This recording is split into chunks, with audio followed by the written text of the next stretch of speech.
Your services help people, they fulfill needs, and solve clients' problems. But does it ever seem like potentially new clients often try to hinder you from helping them? My name's Dan Bowe with The Selling Shop, and we put on formal training for highly educated entrepreneurs on the sales process. I want to share with you the 6 mistakes sales lesson. I interviewed over 100 top sales performers, most making over $100,000 per month. What I want to share with you is their process so that you can help out more people. So let's talk about what sales is. Sales is not trying to get somebody to do something they don't want to do. Sales is not telling everybody how great your products and services are. Sales is simply solving a problem that your prospect has with your product or service. But it's painful for me to watch skilled entrepreneurs make these sales mistakes. Know what these are so that they don't stop your next sale. Relying on product knowledge, not getting commitment up front, not having a process, being a free consultant, trying to beat the buyer at his or her own game, selling features and benefits. Let's dive into this really deep. Entrepreneurs are experts in their field. They're often eager to meet with buyers and tell them everything they know by thinking, once I show the prospect my knowledge, he or she will trust that I am an expert and then will buy from me. Thus, the focus is on the seller, and it's not on the buyer's problem. Remember, if there's not a problem being solved, if there's not a need being satisfied, there's no sale. So what happens is a prospect doesn't buy, and that expert becomes a free consultant. Buyers don't care how much you know. Here, really take this in, because what they care about is changing their current situation. Buyers don't care how much you know, they care about changing their current situation. Features and benefits as a sales approach. See, we often want to tell the prospective clients how great our services are. We emphasize all the great features and all the great benefits of our services.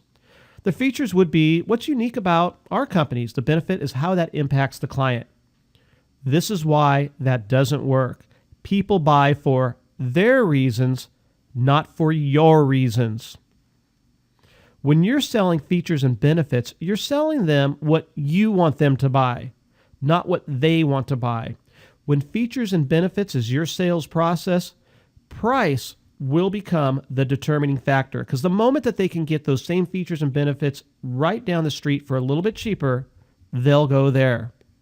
And importantly, this features and benefits sales approach is often recognizable, and it will actually put clients more in defense mode rather than open to making a decision.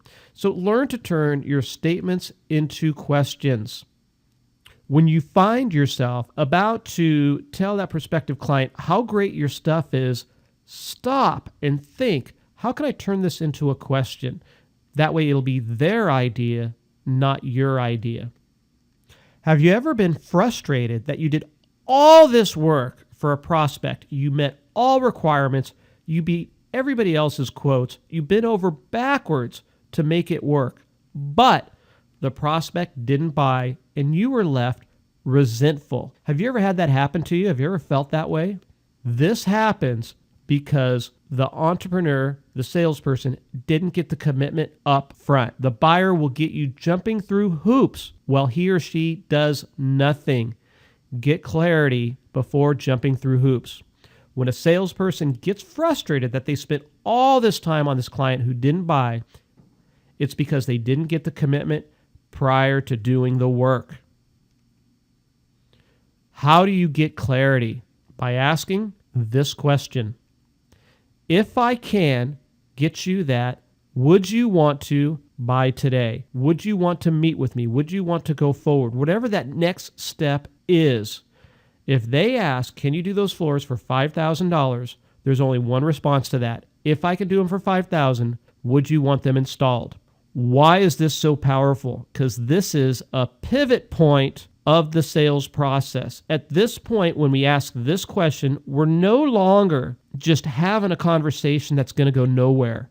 It's a question that pivots them to some type of commitment. When they ask, can you do those floors for $5,000? It doesn't matter if you can do them for $5,000 or not. Ask this question.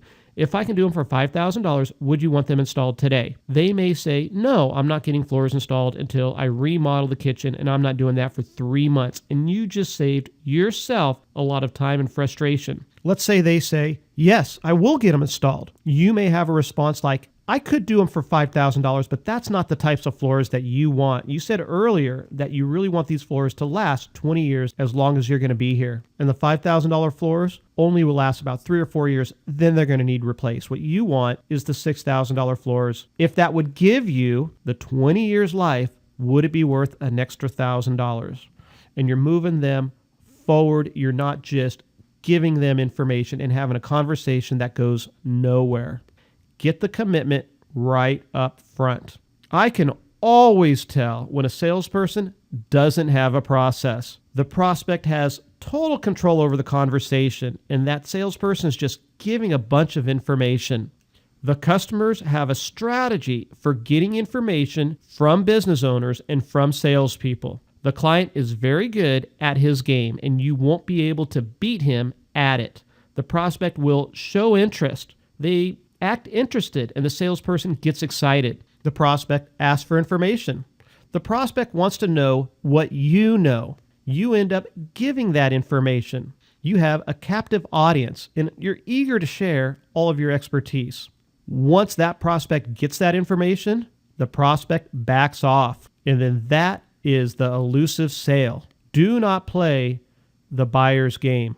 Know how people make decisions, so that you will have a process that is amiable and facilitates them to making a positive, life-changing commitment. I know that some of your products and services for some of your clients can be life-changing. Hold your services at a high level and don't sell the client out by allowing them to play their game and go without your products and services.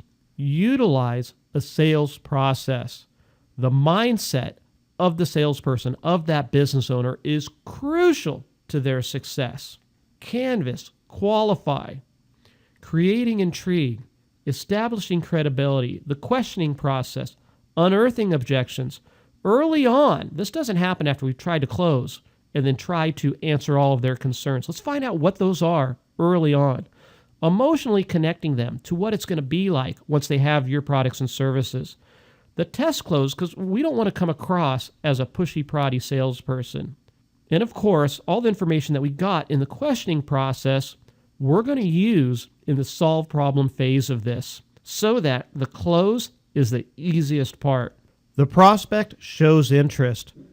When they do, you hold back the information. That's what creates intrigue, is holding back information, not giving it. Instead, the customer gives you information. When you utilize the 10-step sales process, now you're playing your game, not the customer's game. And you use that information in order to close a deal so that money's transferred to your bank account. My name's Dan Bowe, and we teach sales throughout the entire United States to highly educated entrepreneurs who have to sell their own services right from our offices in San Diego. So we've gone over how your services help people solve problems and fulfill needs, how your clients often hinder you from helping them, and how the product knowledge sales approach really puts the focus on the seller and not on solving the buyer's problem, and how it doesn't work, and how to sell the client what they want to buy, not what you want to sell them. We've gone over an amazing pivot point question that helps you gain clarity and moves the client to some kind of commitment.